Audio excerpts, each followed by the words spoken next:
El instante presente. Si quieres protagonizar una experiencia sobrenatural, regenerar tu propio cuerpo, crear insólitas oportunidades que nunca antes habías imaginado y vivir experiencias místicas y trascendentes, tendrás que empezar por familiarizarte con la idea del instante presente, el eterno ahora. Se oye hablar mucho últimamente de la presencia y del aquí y ahora. Si bien casi todo el mundo entiende a grandes rasgos lo que significan estos conceptos. No pensar en el futuro ni vivir en el pasado. Me propongo ofrecerte un enfoque completamente distinto. Requiere que trasciendas el mundo físico, incluido tu cuerpo, tu identidad y tu entorno, e incluso el tiempo mismo. Es allí, al otro lado, donde la posibilidad se torna realidad. Al fin y al cabo, si no te proyectas más allá de tu propia personalidad, tal como la concibes, y de los mecanismos del mundo tal como te han condicionado e imaginarlos, no podrás crear una vida inédita ni un nuevo destino.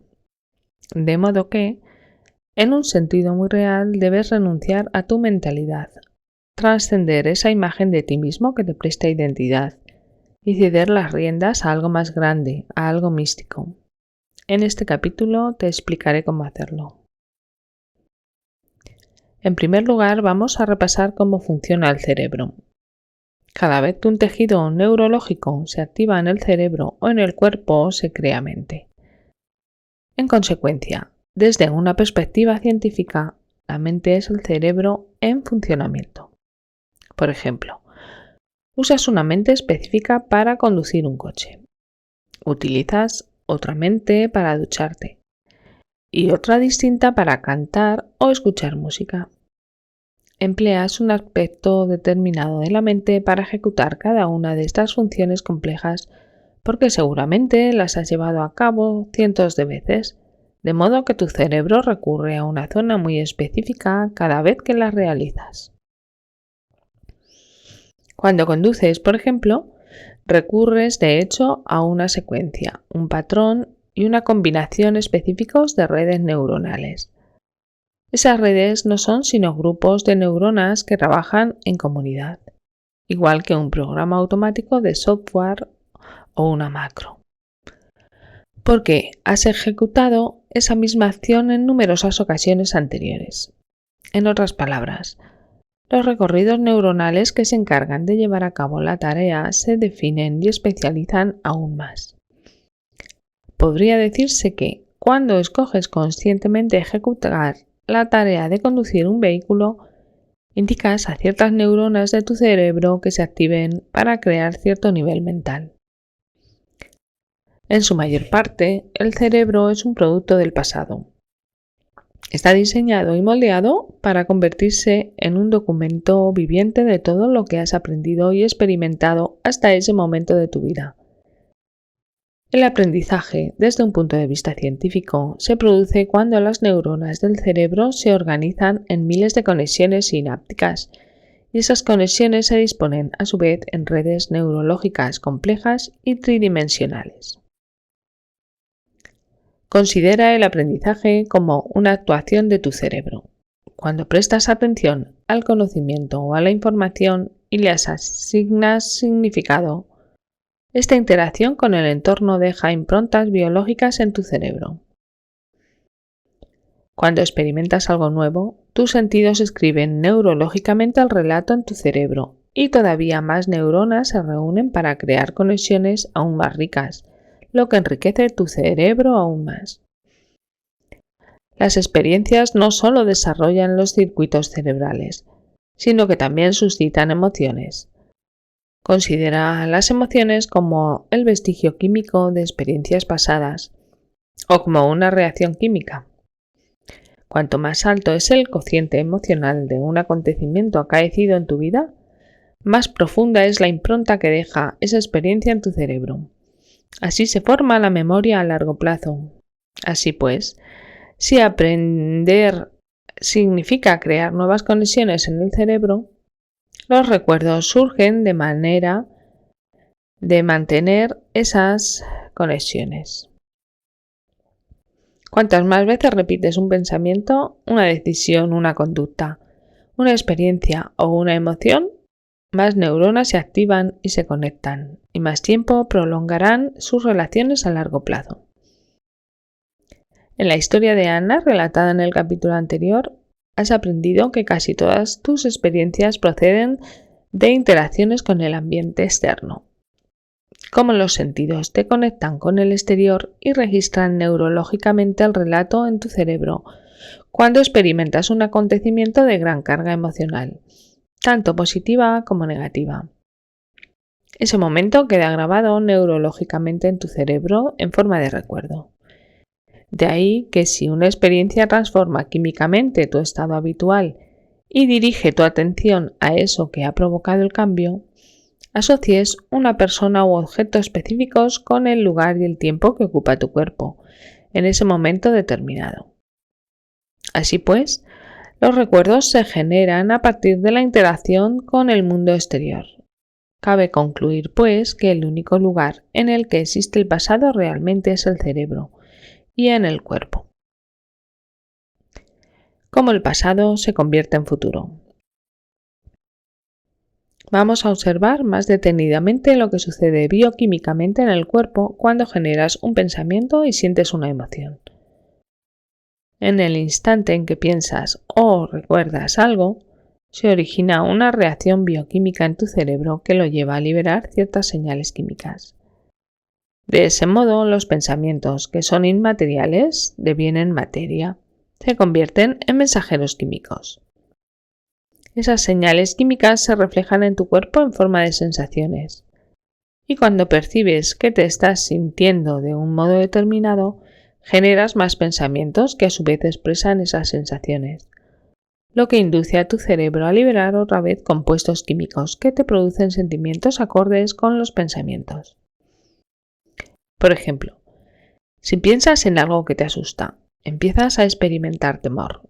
En el instante en que sientes miedo, la misma emoción te lleva a albergar más pensamientos oscuros, y esos pensamientos desencadenan la liberación de compuestos químicos en el cerebro y en el cuerpo que te asustan más y más.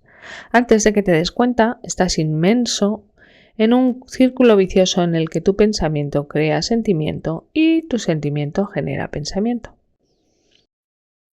Si los pensamientos son el lenguaje del cerebro y las emociones son el lenguaje del cuerpo, y si el ciclo formado por pensamiento y sentimiento se convierte en el estado de tu ser, entonces tu forma de ser pertenece al pasado. Cuando activas y conectas los mismos circuitos neuronales una y otra vez. Porque acudes a los mismos pensamientos. Estás programando tu cerebro para que produzcas siempre idénticos patrones. Al final, tu cerebro se convierte en una reliquia hecha de antiguos pensamientos, y con el tiempo se acostumbra a pensar de manera automática en todas las ocasiones. Al mismo tiempo, si experimentas las mismas emociones una y otra vez, por cuanto, como decía antes, las emociones son el vocabulario del cuerpo y el vestigio químico de experiencias pasadas, estás condicionando a tu cuerpo a vivir en el pasado. Examinemos ahora lo que implican esos procesos en tu vida diaria. Habida cuenta de que, como acabas de aprender, los sentimientos y las emociones son los vestigios químicos de experiencias pasadas. En cuanto te despiertas por la mañana y buscas esa sensación tan familiar llamada tú, comienzas a vivir en el pasado. Así pues, en el instante en que te pones a rumiar en tus problemas, estos, conectados a recuerdos de experiencias pasadas que involucran a ciertas personas u objetos en determinados tiempos y espacios, recrean antiguos sentimientos de infidelidad, futilidad, tristeza, dolor, pena, ansiedad, preocupación, frustración, baja autoestima y sensación de culpa. Si esas emociones controlan tus pensamientos y no eres capaz de trascenderlas, en ese caso también estás conjugando tus pensamientos en pasado. Y si esas antiguas emociones influyen en las decisiones que tomas a lo largo del día, las conductas que exhibes o las experiencias que vas a crear, el resultado es predecible. Tu vida seguirá siendo la misma. Pongamos por caso que, en cuanto despiertas, apagas la alarma del reloj y, tumbado en la cama, echas un vistazo a Facebook, Instagram, WhatsApp, Twitter, mensajes de texto, correos electrónicos y noticias. Ahora sí que recuerdas de verdad quién eres, por cuanto has reafirmado tu personalidad y has conectado tu presente pasado a tu realidad personal. Vas al cuarto de baño, usas el retrete, te lavas los dientes, te duchas, te vistes y te diriges a la cocina. Tomas un café y desayunas. Puede que mires las noticias y compruebes tu correo electrónico nuevamente. Es tu rutina diaria. A continuación te encaminas al trabajo por la ruta de siempre y cuando llegas allí te relacionas con los mismos colegas del día anterior. Dedicas el día a llevar a cabo más o menos las mismas tareas que ayer. Al salir del trabajo, regresas a casa. Es posible que pases un momento por el supermercado para comprar los alimentos de siempre que tanto te gusta comer. Preparas la cena de costumbre y miras el mismo programa de televisión a la misma hora sentado en el mismo sofá del salón. Luego te preparas para acostarte tal como haces cada noche. Te lavas los dientes con la mano derecha, empezando por los dientes superiores. Te acurrucas en el mismo lado de la cama. Lees un poco tal vez y te duermes. Si repites esas mismas rutinas una y otra vez, se convertirán en un hábito. Un hábito es una serie redundante de pensamientos, conductas y emociones inconscientes que se adquiere a base de repetición. Básicamente, implica que tu cuerpo ha puesto el piloto automático y se limita a repetir una serie de programas preestablecidos. Con el tiempo, el cuerpo reemplaza la mente. Has repetido una misma rutina tantas veces que el cuerpo, de manera automática, sabe hacer ciertas cosas mejor que el cerebro o la mente consciente. Sencillamente, conectas el piloto automático y entras en modo inconsciente, lo que significa que te despertarás al día siguiente y volverás a hacer más o menos lo mismo. En un sentido muy real, tu cuerpo te arrastra al mismo mañana predecible, basado en lo que has hecho a diario en el pasado. Generarás los mismos pensamientos y luego tomarás las mismas decisiones que te empujarán a conductas idénticas y crearán experiencias recurrentes que a su vez producirán las mismas emociones. Con el paso del tiempo, esa rutina deviene un conjunto de redes neurológicas programadas en el cerebro que condicionan emocionalmente a tu cuerpo a vivir en un tiempo que quedó atrás y ese pasado se convierte en tu mañana. Si confeccionaras el cronograma de un día determinado, desde el momento de despertar hasta el instante de meterte en la cama, podrías colocar el esquema de ayer o de hoy, tu pasado, sobre el espacio reservado para mañana, tu futuro, y coincidirían a la perfección. Porque, en esencia, las acciones que has llevado a cabo hoy van a ser las mismas que emprendas mañana y pasado mañana, y al otro y al otro. Afrontémoslo. Si sigues la misma rutina que ayer, no es arriesgado decir que tu futuro se parecerá mucho a ese ayer. Tu porvenir no es más que una repetición de tu historia. Por eso el ayer está siempre creando el mañana. Echa un vistazo.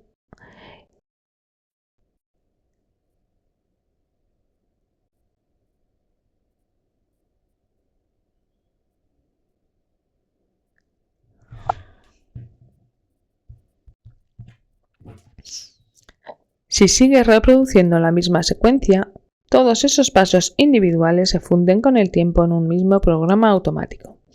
Y al hacerlo estás cediendo tu libre albedrío a un programa. Podríamos decir que tu mente y tu cuerpo se encuentran en territorio conocido, el mismo futuro predecible basado en las experiencias del pasado.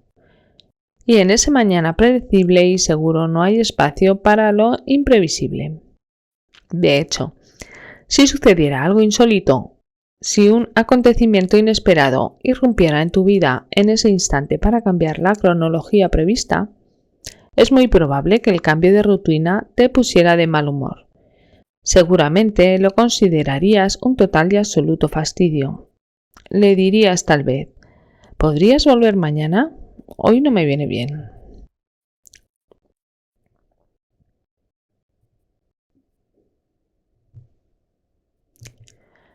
Los hábitos son series redundantes de pensamientos, conductas y emociones inconscientes y automáticos que se instalan a través de la repetición.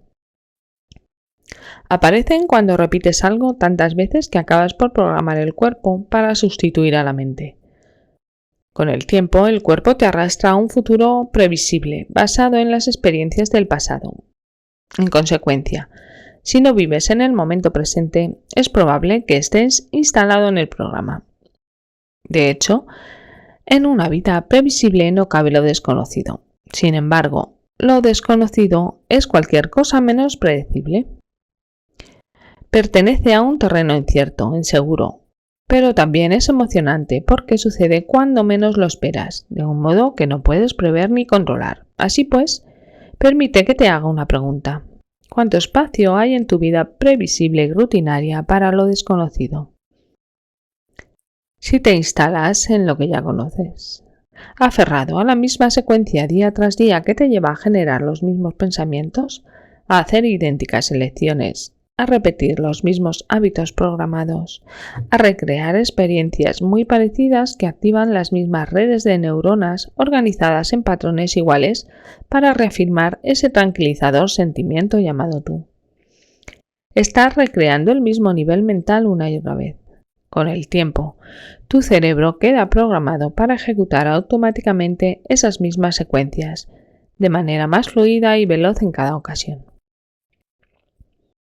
A medida que esos pasos aislados se funden en un solo gesto, generar un pensamiento conocido a partir de una experiencia, persona u objeto, en un espacio y un tiempo determinados te llevará a crear automáticamente la sensación de la experiencia. Si eres capaz de adivinar la sensación que te va a producir determinada experiencia, sigues en terreno desconocido.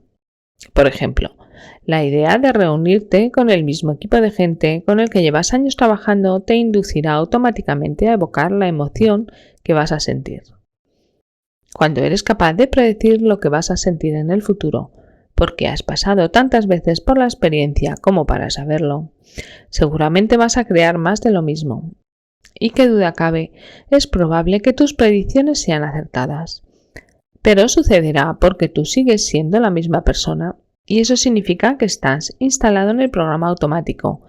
Y en caso de que no seas capaz de presagiar el sentimiento que te producirá una vivencia, es muy probable que tiendas a evitarla. Hay otro aspecto del pensamiento y del sentimiento que debemos considerar para obtener la imagen completa de lo que sucede cuando vives instalado en un estado del ser. El círculo vicioso que forman pensamientos y sentimientos genera también un campo electromagnético mesurable y rodea el cuerpo físico. De hecho, el cuerpo humano emite constantemente luz, energía o frecuencias que transportan un mensaje, una información o una intención específicos. Por cierto, cuando hablo de luz, no me refiero únicamente a la luz que vemos, sino a todos los espectros, incluidos rayos X, ondas de teléfono móviles y microondas. De igual modo, recibimos continuamente información vital que nos llega a través de distintas frecuencias, así que estamos siempre enviando y recibiendo energía electromagnética.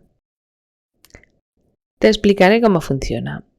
Cuando generamos un pensamiento, las redes neuronales al activarse crean cargas eléctricas en el cuerpo, y cuando esos pensamientos provocan a su vez reacciones químicas que dan lugar a sentimientos e emociones, al igual que cuando antiguos sentimientos o emociones dirigen nuestros pensamientos. Esos sentimientos crean cargas magnéticas. Se funden con los pensamientos que generaron cargas eléctricas para producir un campo electromagnético específico, equivalente a tu estado del ser. Considera las emociones energías en movimiento. Cuando alguien inmerso en una fuerte emoción entra en una habitación, su energía, al margen de su lenguaje corporal, a menudo resulta palpable. Todos hemos percibido la energía y la intención de otra persona cuando está muy enfadada o muy frustrada. La notamos porque emite una fuerte señal energética que transporta información. Lo mismo sucede con las personas intensamente sexuales, con lo que sufren o con aquellos que irradian una energía tranquila y amorosa. Todas esas formas de energía se pueden sentir y percibir, como puedes suponer. Las distintas emociones vibran en frecuencias distintas.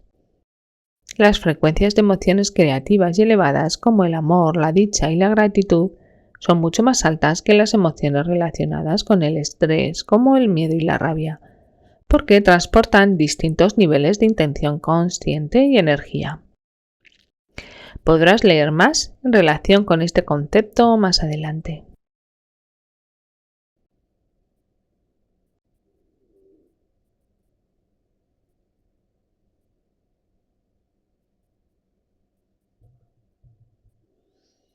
Las emociones son energías en movimiento. Toda energía es una frecuencia y toda frecuencia transporta información. En función de nuestros pensamientos y sentimientos, siempre estamos enviando y recibiendo información.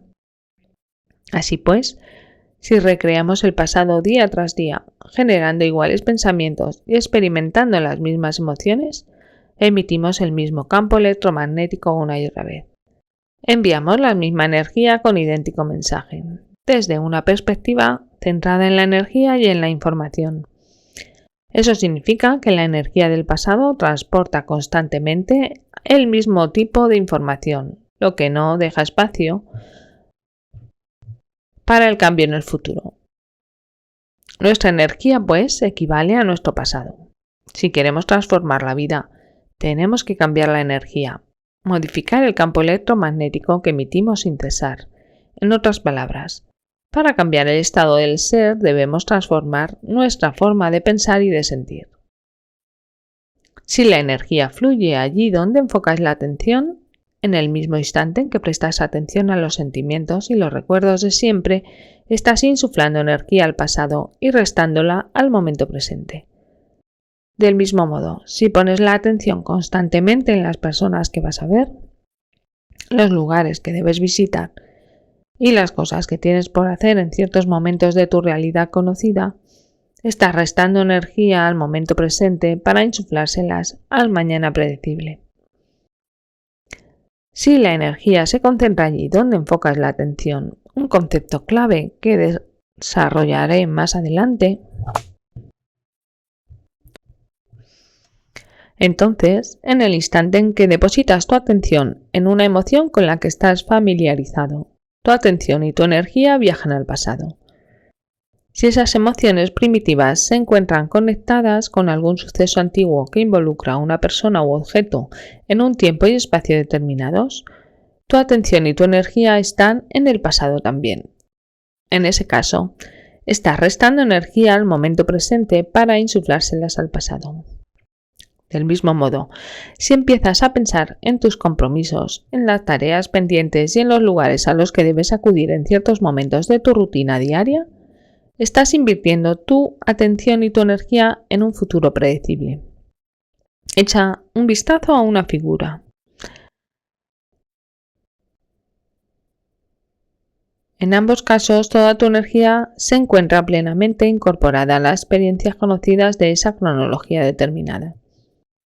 Tu energía crea más de lo mismo y tu cuerpo seguirá a tu mente a los mismos acontecimientos de una realidad idéntica. Tu energía abandona el momento presente para acudir al pasado y el futuro. En consecuencia, te resta muy poca energía para crear una experiencia inesperada en una nueva línea de tiempo.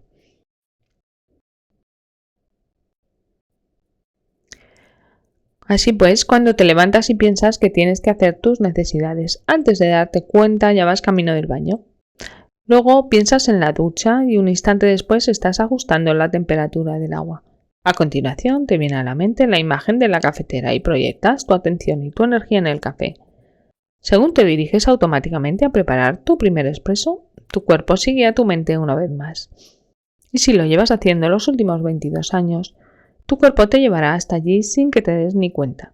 El cuerpo siempre obedece a la mente, pero en este caso lleva toda la vida siguiendo a la mente a lo conocido. Sucede así porque es ahí donde pones tu atención y en consecuencia tu energía. Así que te haré una pregunta. ¿Sería posible que tu cuerpo empezara a seguir a la mente a lo desconocido? Porque si consideras la posibilidad, ya habrás deducido que tendrás que enfocar la atención en otra parte. Y eso implicaría un cambio de energía, lo que involucraría cambiar la manera de pensar y de sentir el tiempo suficiente como para dar cabida a algo distinto. Tal vez te parezca increíble, pero es posible. Es lógico pensar que, igual que tu cuerpo, has seguido a tu mente a todas las experiencias conocidas de tu vida. Como el café de las mañanas. Si empiezas a depositar tu atención y tu energía en lo desconocido, tu cuerpo será capaz de seguir a tu mente a ese nuevo espacio, una nueva experiencia de futuro. ¿Cómo preparar el cuerpo y la mente para un nuevo futuro? Si estás familiarizado con mi obra, ya sabrás que estoy enamorado del concepto de ensayo mental. Me fascina nuestra capacidad para transformar el cerebro, al igual que el cuerpo, a través del pensamiento. Párate a considerarlo un momento. Si centras la atención en tu imaginería concreta de tu mente e impones tu presencia repitiendo una secuencia de pensamientos y sentimientos, tu cerebro y tu cuerpo no notarán la diferencia entre lo que está sucediendo en tu mundo exterior y lo que ocurre en tu mundo interior. Así pues, si logras un compromiso y una concentración intensos, el mundo interno de la imaginación tendrá el mismo peso que una experiencia en el mundo externo, y tu biología se transformará en consecuencia. Eso significa que puedes inducir a tu cerebro y a tu cuerpo a creer que una experiencia física se ha producido sin llegar a vivirla en realidad. Aquello en lo que enfocas la atención y ensayas mentalmente una y otra vez no solo se convierte en tu realidad biológica, sino que también determina tu porvenir. He aquí un buen ejemplo. Un equipo de investigadores de Harvard reunió a un grupo de voluntarios que no sabían tocar el piano y lo dividieron en dos. La mitad de los voluntarios estuvo practicando ejercicios sencillos de digitación durante 2 horas a lo largo de un periodo de 5 días. La otra mitad hizo lo propio, pero estos se limitaron a imaginar que estaban sentados al piano sin mover los dedos en absoluto. Los escáneres cerebrales efectuados antes y después del experimento mostraron que las conexiones neuronales y la programación neurológica en la zona del cerebro que controla el movimiento de los dedos habían aumentado de manera espectacular en todos los individuos, aunque la mitad de ellos tan solo habían practicado mentalmente. Piénsalo. Los cerebros de los tipos que habían practicado mentalmente reflejaban los mismos cambios que si hubieran vivido la experiencia en la realidad, aunque no movieron ni un dedo. Si los hubieran colocado delante de un piano tras 5 días de práctica mental, muchos de ellos habrían sido capaces de ejecutar el ejercicio a la perfección, a pesar de que nunca llegaron a pulsar las teclas. Al imaginar la actividad a diario, instalaron el hardware mental con anterioridad a la vivencia mediante la atención y la intención. Activaron y programaron una y otra vez las redes neuronales, y con el tiempo el hardware se convirtió en un programa de software automático en sus cerebros que les facilitaría la tarea en el futuro. Así pues, si hubieran empezado a tocar tras 5 días de práctica mental, sus conductas se habrían alineado fácilmente con sus intenciones conscientes, porque sus cerebros estaban preparados para la experiencia de antemano. Así de poderosa es la mente cuando la entrenamos. Estudios parecidos muestran el mismo tipo de resultados en relación con el entrenamiento muscular.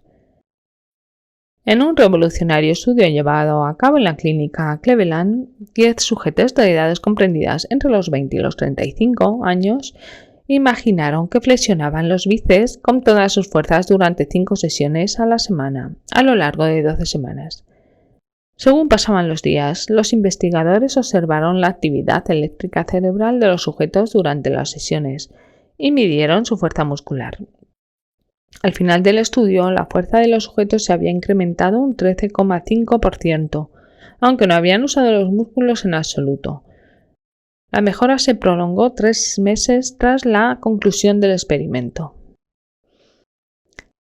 Más recientemente, un equipo de investigación formado por científicos de la Universidad de Texas, San Antonio, la Clínica Cleveland y el Centro de Investigación de la Fundación Kessler de West Orange, Nueva Jersey, pidió a varios sujetos que se visualizaran contrayendo los músculos flexores del codo.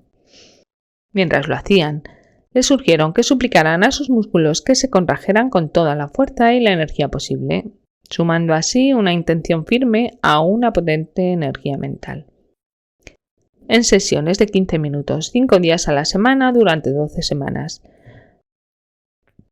A un grupo se le sugirió que empleara lo que se conoce como imaginería externa o una tercera persona, es decir, que se imaginaran a sí mismos realizando el ejercicio como si se vieran desde fuera, igual que si se miraran una película. Al segundo grupo le pidieron que emplearan imaginería interna o en primera persona, a saber, que imaginaran el ejercicio como una experiencia subjetiva, para que fuera más inmediata y realista. Un tercer grupo, el de control, no hizo nada. El grupo que había empleado la imaginería externa, así como el de control, no mostró cambios significativos, pero el que recurrió a la imaginería interna incrementó su fuerza en un 10,8%. Otro grupo de investigadores de la Universidad de Ohio llegó al extremo de escayolar el brazo a 29 voluntarios durante un mes. Se aseguraron de que no pudieran mover la muñeca ni siquiera voluntariamente. La mitad del grupo practicó ejercicios de imaginería mental durante 11 minutos al día, 5 días a la semana, que consistían en imaginar que doblaban los músculos inmovilizados, si bien no podían moverlos en absoluto. La otra mitad del grupo de control no hizo nada. Al cabo de un mes, cuando les retiraron el yeso, los músculos del grupo que habían entrenado mentalmente doblaban en fuerza a los del grupo de control. Estos 3 estudios centrados en la musculatura demuestran que el entrenamiento mental no solo transforma el cerebro, sino que también puede cambiar el cuerpo mediante el poder del pensamiento. En otras palabras, ensayando mentalmente cierta conducta y repitiendo la actividad con regularidad, los cuerpos de los sujetos mostraban los mismos cambios que si se hubieran ejercitado físicamente, y todo ello sin mover ni un dedo. Aquellos individuos que imaginaron que se ejercitaban con todas sus fuerzas, añadiendo así un componente emocional a la intensidad de la imaginería mental, aportaron aún más realidad a la experiencia y lograron resultados más destacados. En el estudio de los ejercicios de piano, los cerebros de los sujetos mostraban cambios idénticos a los que habrían generado una experiencia real. Y sucedió así porque habían programado su cerebro para ese futuro. Igualmente, los sujetos del estudio de entrenamiento muscular provocaron transformaciones en su anatomía similares a los que habrían experimentado si hubieran vivido esa realidad, y lo hicieron únicamente practicando la actividad con el pensamiento. Así pues, es fácil concluir por qué. Cuando te levantas por la mañana y empiezas a pensar en las personas que vas a ver, en los lugares a los que debes ir y en las tareas que te aguardan a lo largo de tu ajetreada jornada, es decir, cuando empiezas a ensayar mentalmente y luego le añades al proceso una emoción intensa como el sufrimiento, la infelicidad o la frustración, condicionas a tu cuerpo y a tu cerebro a comportarse como si todo eso ya hubiera tenido lugar. Igual que los voluntarios del experimento animaban a sus músculos a tensarse sin moverlos en absoluto, puesto que la experiencia modifica el cerebro y crea una emoción que se transmite al cuerpo. Cuando generas una y otra vez una experiencia mental cuya realidad es comparable a la física, con el tiempo acabas por modificar el cerebro y el cuerpo, igual que lo haría una experiencia real. De hecho, cuando despiertas por la mañana y empiezas a pensar en la jornada que tienes por delante, podríamos decir que neurológica, biológica y química e incluso genéticamente, algo que explicaré en la sección siguiente, la jornada ya ha concluido. Y de hecho, así es. Una vez que das comienzo a las actividades diarias, igual que en el experimento anteriormente descrito, Tu cuerpo va a plasmar la manera automática y natural, tus intenciones conscientes e inconscientes. Si llevas haciendo lo mismo años y años, esos circuitos, como el resto de tu biología, se activan con más rapidez y facilidad. Y sucede así no solo porque programas tu anatomía a diario a través de la mente, sino también porque recreas las mismas conductas físicas con el fin de grabar esas experiencias en tu cerebro y en tu cuerpo aún más profundamente. Y cada vez te resulta más fácil funcionar de manera inconsciente, porque mental y físicamente refuerzan las mismas costumbres una y otra vez. Creas el hábito de recurrir a la rutina. Cambiando la genética. Solíamos pensar que los genes provocan enfermedades y que estábamos a merced del ADN. Así pues, si muchas personas de una misma familia fallecían a causa de una dolencia cardíaca, dábamos por supuesto que los demás miembros tenían muchas probabilidades de sufrir una enfermedad del corazón. Ahora, sin embargo, gracias a la ciencia de la epigenética, sabemos que no son los genes los que provocan la enfermedad, sino el ambiente, que activa nuestros genes en sentidos que dan lugar a esas dolencias. Y no nos referimos únicamente al ambiente externo, como el humo de los cigarrillos o los pesticidas, por ejemplo, sino también al ambiente interno de nuestro cuerpo, el entorno de nuestras células. ¿A qué me refiero al hablar del ambiente interno? Como decía anteriormente, las emociones son reacciones químicas, vestigios de experiencias que se producen en el ambiente externo. Cuando una situación en dicho ambiente nos genera una reacción en forma de emoción, la química interna resultante envía una señal a los genes, bien para que se activen, dando lugar a una regulación al alza o una expresión incrementada del gen, bien para que se desactiven, dando lugar a una regulación a la baja o produciendo una expresión mermada del gen. El gen en sí mismo no cambia físicamente, únicamente lo hace la expresión del gen. Y esa expresión es fundamental por cuanto de ella dependen nuestra salud y nuestras vidas. De ahí que, por más que alguien sufra una predisposición genética a una enfermedad determinada, si sus genes expresan salud de manera sostenida en lugar de esa dolencia, la persona no desarrollará la enfermedad y seguirá sana. Considera el cuerpo un instrumento sumamente sensible que fabrica proteínas. Todas las células del cuerpo, excepto los glóbulos rojos, fabrican proteínas que son las responsables de la estructura física y de las funciones fisiológicas. Por ejemplo, las células musculares fabrican unas proteínas específicas, la actina y la miosina, y las células de la piel crean las proteínas del colágeno y la elastina. Las células inmunológicas fabrican anticuerpos. Las tiroideas producen tirosina y las células de la médula ósea son las encargadas de fabricar hemoglobina.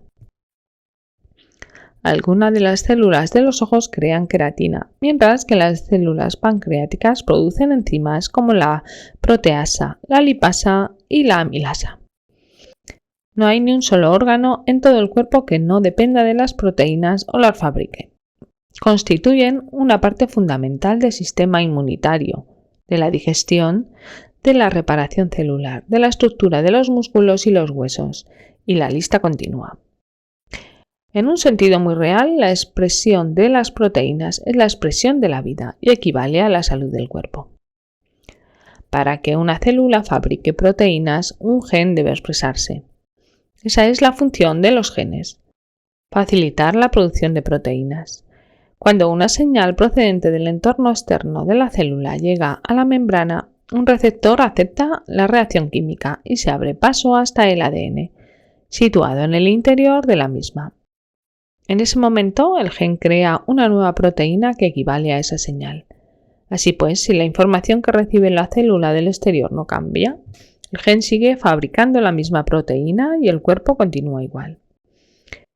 Con el tiempo, el gen empieza a regularse a la baja, o bien corta la expresión sana de proteínas, o bien se deteriora, como cuando haces una copia de una copia de una copia, lo que lleva al cuerpo a expresar una cualidad distinta de proteínas. Distintas clases de estímulos regulan los genes al alza o a la baja. Activamos genes dependientes de la experiencia, por ejemplo, cuando hacemos cosas nuevas o aprendemos nueva información. Esos genes son responsables de que las células madre reciban instrucciones de diferenciarse y transformarse en la clase de célula que el cuerpo necesita en cada momento para reemplazar a las dañadas. Activamos genes dependientes de la conducta cuando sufrimos altos niveles de estrés o excitación, o en estados alterados de conciencia como cuando soñamos. Podrías considerar esos genes de eje de la conexión mente-cuerpo porque vinculan el pensamiento con el organismo y nos permiten influir en la salud física mediante distintas actividades. Meditación, oración o rituales sociales, por ejemplo.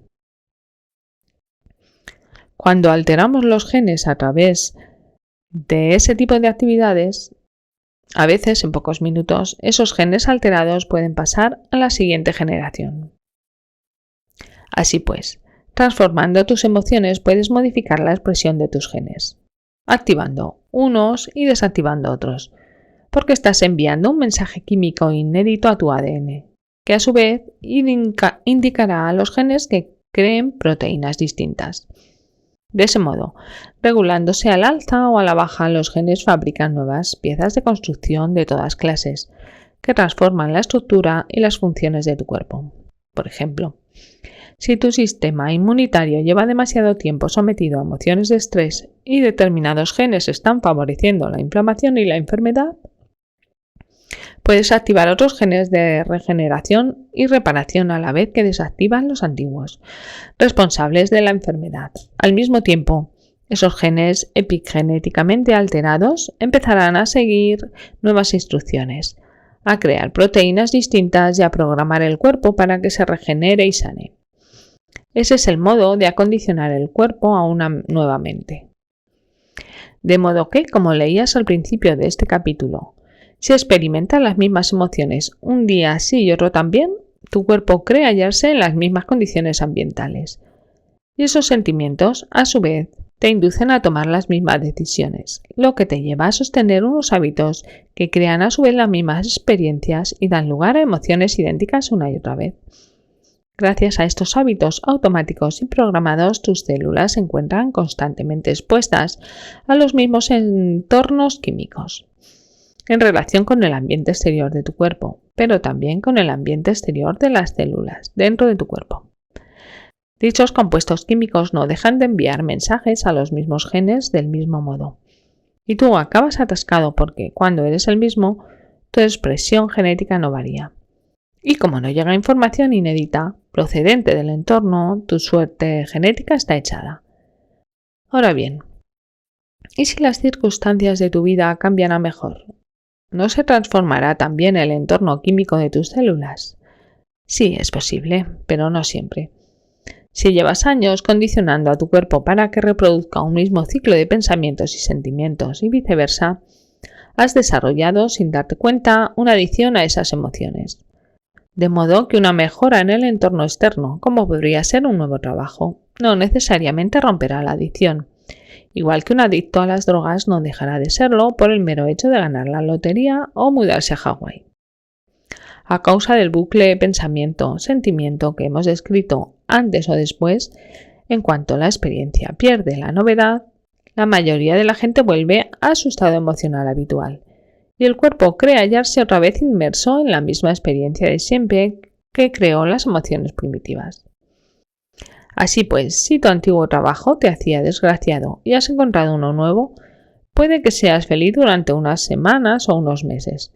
Pero si llevas años condicionando a tu cuerpo para que sea adicto a la desgracia, acabarás volviendo al antiguo patrón porque tu organismo ansía su dosis química.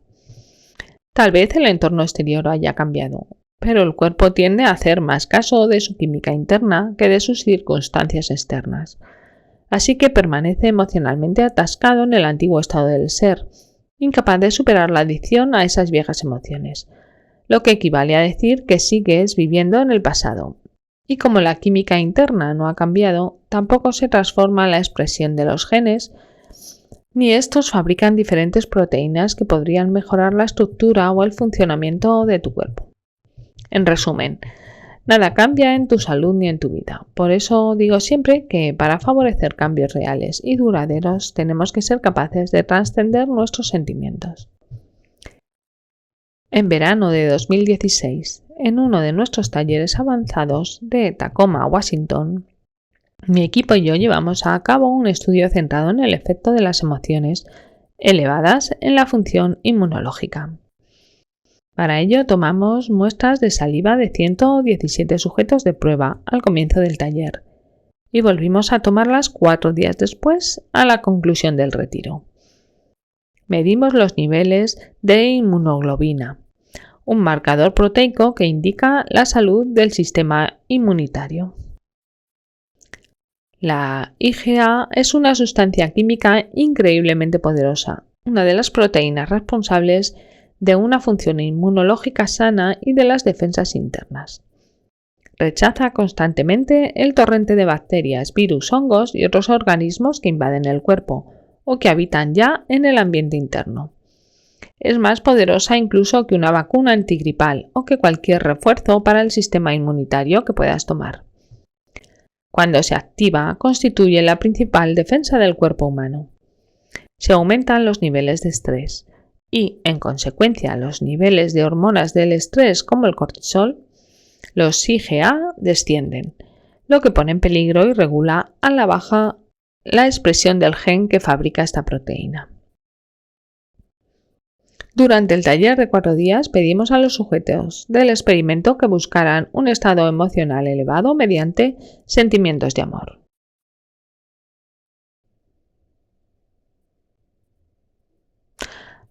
Alegría, inspiración o gratitud durante 9 o 10 minutos 3 veces al día. Si elevamos nuestras emociones nos preguntamos, ¿mejorará nuestro sistema inmunitario? En otras palabras, ¿podrían nuestros estudiantes regular al alza los genes responsables de la IgA transformando su estado emocional? Los resultados nos sorprendieron. Los niveles medios de IgA aumentaron un 49,5%. Los parámetros normales de IgA oscilan entre 37 y 87 miligramos por decilitro. Pero al final del taller algunas personas mostraban niveles de más de 100 miligramos decilitro. Nuestros sujetos de prueba mostraron cambios epigenéticos significativos y constatables, sin que hubiera variado las condiciones externas. Al abrigar emociones elevadas durante unos pocos días, sus cuerpos empezaron a creer que se encontraban en un nuevo entorno y fueron capaces de activar otros genes y de cambiar su expresión genética. Todo ello implica que, en el mejor de los casos, no necesitas medicamentos ni sustancias exógenas para curarte. Albergas en tu interior el poder necesario para regular al alza los genes que fabrican IgA en pocos días. Algo tan sencillo como entrar en un estado superior de alegría, amor, inspiración o gratitud durante un periodo de entre 5 y 10 minutos diarios puede provocar cambios epigenéticos significativos en tu salud y en tu cuerpo. Si sostenemos emociones superiores y transformamos la energía, podemos literalmente regular al alza nuevos genes que fabrican proteínas sanas para fortalecer nuestras defensas internas. Según reducimos las emociones de supervivencia y minimizamos la necesidad del sistema de protección externo, regulamos a la baja los genes responsables de la producción de hormonas de estrés. Allí donde posas la atención, fluye la energía. Por cuanto la energía acude allí donde enfocas la atención, cuando despiertas por la mañana y al momento empiezas a depositar atención y energía en las personas que tendrás que ver ese día, los lugares a los que debes ir, tus posesiones y las tareas que tienes pendientes en este mundo tridimensional, tu energía se fragmenta. Tal como muestra la energía, toda energía es creativa, se concentra en las cosas del mundo exterior que compiten con tu atención. El móvil, el portátil, la cuenta bancaria, la casa, el trabajo, los colegas, tu pareja, tus hijos, tus enemigos, tus mascotas, tus problemas de salud y tantas cosas más.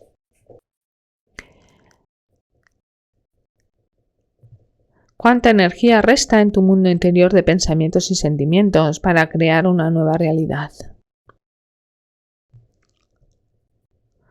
Cada persona, objeto, cosa, lugar o situación de nuestra realidad física cotidiana posee su propia red neurológica en el cerebro y un componente emocional vinculado, por cuanto forman parte de nuestra experiencia pasada. En este proceso, nuestra energía queda enlazada a la realidad pasada-presente. De ahí que si depositas la atención en todos esos elementos, la energía fluirá al exterior y apenas contarás con energía en el mundo interior de pensamientos y sentimientos para crear algo novedoso en tu vida. Mira las partes destacadas de la figura en las que dos óvalos crean una intersección. Puede que recurras a tus amigos para reafirmar tu adicción al sufrimiento o a tus enemigos para reafirmar tu adicción al odio.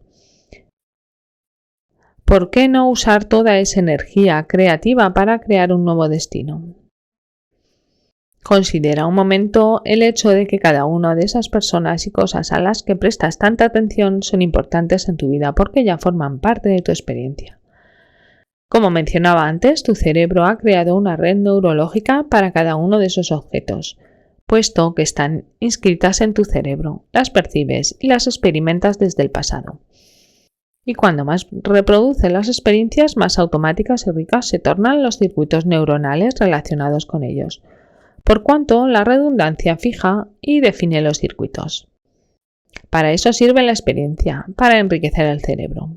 Así pues, cuentas con una red neuronal relacionada con tu jefe, una red neuronal para el dinero, una red neuronal para tu pareja, una red neuronal para tus hijos, una red neuronal para tu situación financiera, una red neuronal para tu casa y redes neuronales para todas tus posiciones del mundo físico, porque has compartido experiencias con todas esas personas y cosas en distintos momentos y lugares. Cuando divides la atención y, en consecuencia, la energía entre todos esos objetos, personas, problemas y temas del mundo exterior, no te queda energía para tu mundo interior de pensamientos y sentimientos. Así pues, no dispones de energía para la novedad. ¿Por qué? Porque lo que piensas y cómo te sientes crea literalmente tu realidad personal. De ahí que, si tus pensamientos y sentimientos están prefigurados por lo que ya conoces, lo conocido, seguirás creando la misma vida una y otra vez. De hecho, podríamos decir que tu personalidad ya no te define tu realidad personal, sino que tu realidad personal define tu personalidad. El ambiente externo controla tus pensamientos y sentimientos, y tu mundo interior de pensamientos y sentimientos es un calco biológico de tu realidad pasada, presente, exterior, conformada por personas y objetos en determinados tiempos y lugares. Reproduces la misma vida constantemente porque llevas tu atención, pensamientos y tu energía, sentimientos al mismo sitio una y otra vez. Además, si aquello que piensas y sientes emite una marca electromagnética que influye en todos los ámbitos de tu vida, estás proyectando siempre la misma energía electromagnética, por lo que tu vida nunca cambia. Podríamos decir que tu energía equivale a todo lo que conforma tu realidad presente, pasada, y estás recreando el pasado. Pero hay más. Cuando depositas toda la atención y energía en el mundo exterior y reproduces las mismas condiciones del mismo modo, el modo de estrés crónico que suscita en el cerebro un estado de excitación constante, tu modo interior se desequilibra y tu cerebro empieza a experimentar dificultades para funcionar de manera eficaz. Y entonces ya no eres capaz de crear nada. En resumen, te conviertes en una víctima de tu vida en lugar de ser el creador.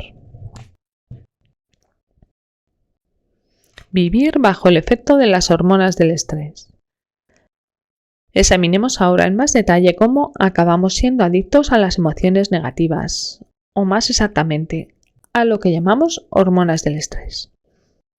En el instante en que reaccionamos a una circunstancia del mundo exterior que nos parece amenazadora, tanto si la amenaza es real como imaginaria, nuestro cuerpo libera hormonas del estrés para movilizar enormes cantidades de energía que nos permiten hacer frente a dicha amenaza. En esos casos el organismo se desequilibra. Eso precisamente es el estrés. Se trata de una reacción sana y natural porque en el pasado liberábamos un cóctel químico de adrenalina, cortisol y otras hormonas parecidas cuando nos topábamos con un peligro del mundo exterior. Tal vez nos persiguiera un depredador, o tuviéramos que decidir a toda prisa si luchar, huir o escondernos. Cuando entramos en modo de supervivencia, automáticamente nos convertimos en seres materialistas que definen la realidad a partir de los sentidos, a partir de lo que vemos, oímos, olemos, palpamos y saboreamos. También nos concentramos al máximo en la materia, en nuestros cuerpos ubicados en un espacio y un tiempo determinados. Las hormonas del estrés nos inducen a enfocar toda la atención en el mundo exterior, porque ahí acecha el peligro. En tiempos prehistóricos, por supuesto, esta reacción suponía una ventaja, era una respuesta adaptativa. Nos ayudaba a seguir con vida y una vez sorteado el peligro, cuando éste había pasado, los niveles de hormona del estrés volvían a la normalidad. En los tiempos modernos, en cambio, las circunstancias son muy distintas. Tras una llamada o un email del jefe o de un miembro de la familia que nos suscita una fuerte reacción emocional como rabia, frustración, miedo, ansiedad, tristeza, sentimiento de culpa, sufrimiento, vergüenza, los primitivos mecanismos de huida o lucha se activan y reaccionamos igual que si nos persiguiera un depredador. Y esas reacciones químicas se prolongan en el tiempo de manera automática porque la amenaza externa no desaparece. La verdad es que muchos de nosotros pasamos buena parte del tiempo en un estado de excitación constante.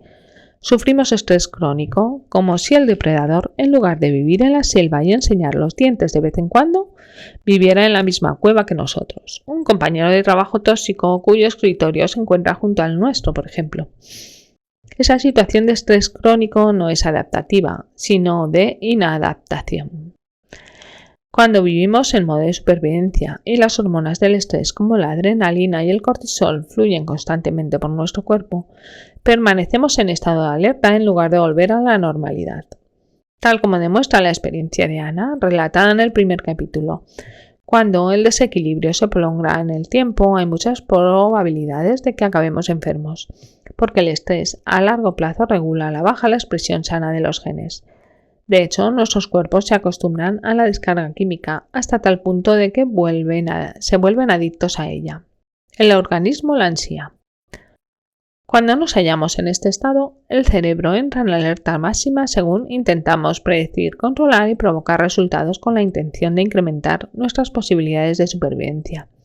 Y cuanto más lo hacemos, más fuerte se torna la adicción y más nos identificamos con un cuerpo conectado a la identidad y al entorno, presos de un tiempo lineal. Sucede así porque consumimos toda la atención en ese proceso. Cuando tu cerebro está sobreexcitado y vives en modo de supervivencia, desplazando tu atención al trabajo, las noticias, tus amigos, los mails, Facebook y Twitter, activas cada una de esas redes neurológicas con gran rapidez.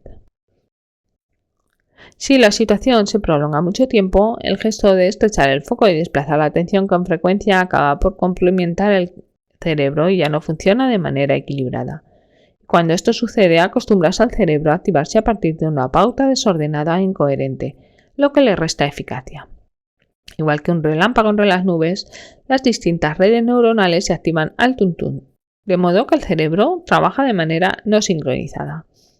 El efecto sería parecido a un grupo de tamborileros que harían repiquetear sus tambores a la vez, pero sin ritmo ni concierto. Hablaremos largo y tendido sobre los conceptos de coherencia e incoherencia más adelante, pero de momento basta decir que cuando tu cerebro se torna incoherente, lo mismo te sucede a ti. Si tu cerebro no funciona óptimamente, tú tampoco lo harás. Cada uno de los objetos, las personas y los lugares del mundo exterior relacionados con una experiencia relevante de tu vida está vinculado a una emoción, porque las emociones son vestigios químicos de las experiencias. Y si esas hormonas del estrés tan adictivas te acompañan la mayor parte del tiempo, podría usar a tu jefe para reafirmar tu adicción a enjuiciar. Podrías usar a tus colegas para reafirmar tu adicción a competir. Podrías usar a tus amigos para reafirmar tu adicción al sufrimiento. Podrías usar a tus enemigos para seguir enganchado al odio, a tus padres para justificar tu dependencia del sentimiento de culpa, Facebook para seguir instalado en la inseguridad, las noticias para reafirmar tu adicción a la ira, a tu ex para justificar tu dependencia al resentimiento y tu relación con el dinero para reafirmar tu adicción a la escasez.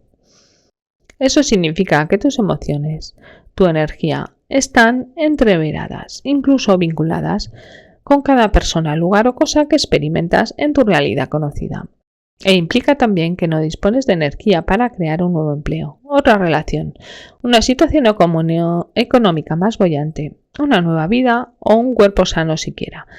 Te lo diré de otro modo. Si lo que piensas y lo que sientes determina la frecuencia y la información que emite tu campo de energía, que a su vez ejerce un efecto significativo en tu vida, y si toda tu atención está vinculada al mundo exterior de personas, objetos, cosas, lugares y tiempo, no te queda energía en el mundo interior para los pensamientos y los sentimientos. De ahí que cuanto más fuerte sea tu adicción a esas emociones, más enfocarás tu atención en las personas, los objetos, los lugares o las circunstancias de tu realidad externa. Y en el proceso perderás casi toda tu energía creativa y experimentarás pensamientos y sentimientos en consonancia con lo que ya conoces. Es muy difícil pensar o sentir cosas nuevas cuando eres adicto al mundo exterior. Y es muy fácil desarrollar una adicción hacia las personas y las cosas que son, precisamente, el origen de los problemas.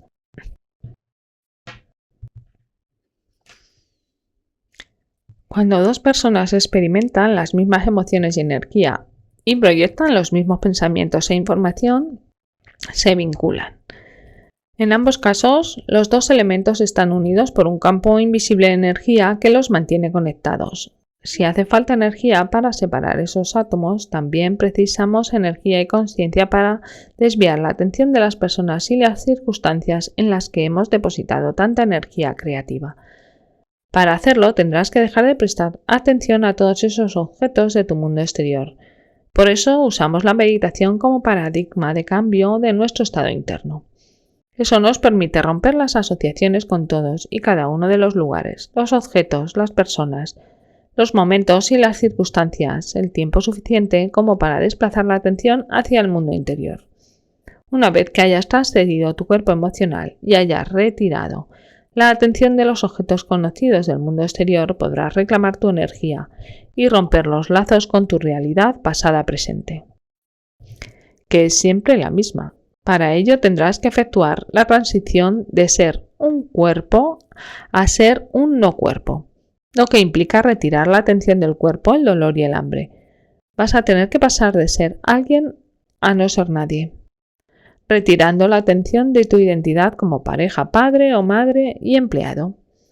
Tendrás que pasar de prestar atención a algo a no prestarla a nada, olvidarte del móvil, de los emails y de prepararte una taza de café, de estar en alguna parte a no estar en ningún sitio, trascendiendo cualquier pensamiento sobre la silla en la que meditas o las citas que te aguardan, y de habitar un tiempo lineal a estar en el no tiempo, sin recuerdos que te distraigan ni pensamientos sobre el mañana.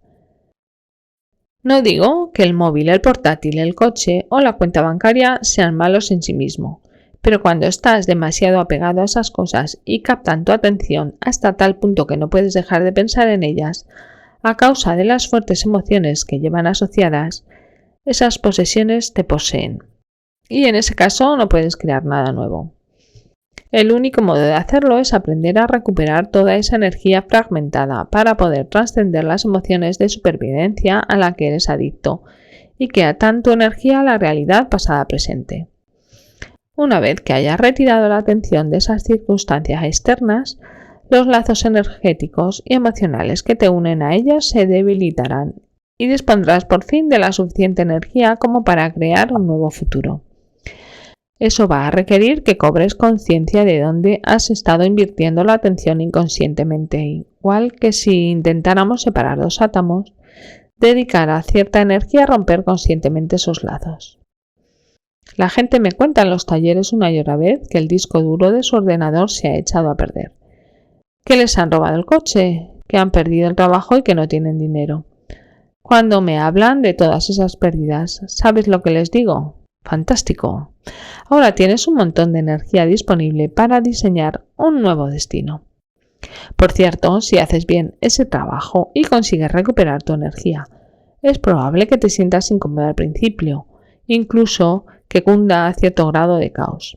Prepárate, porque algunos aspectos de tu vida se van a hacer añicos. Pero no te preocupes, sucede así porque has roto los vínculos energéticos que te unían a la antigua realidad. Todo aquello que no vibre en la misma sintonía que tu futuro se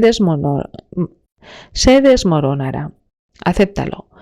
No intentes recomponer tu antigua vida, porque estará demasiado ocupado con el nuevo destino que vas a crear.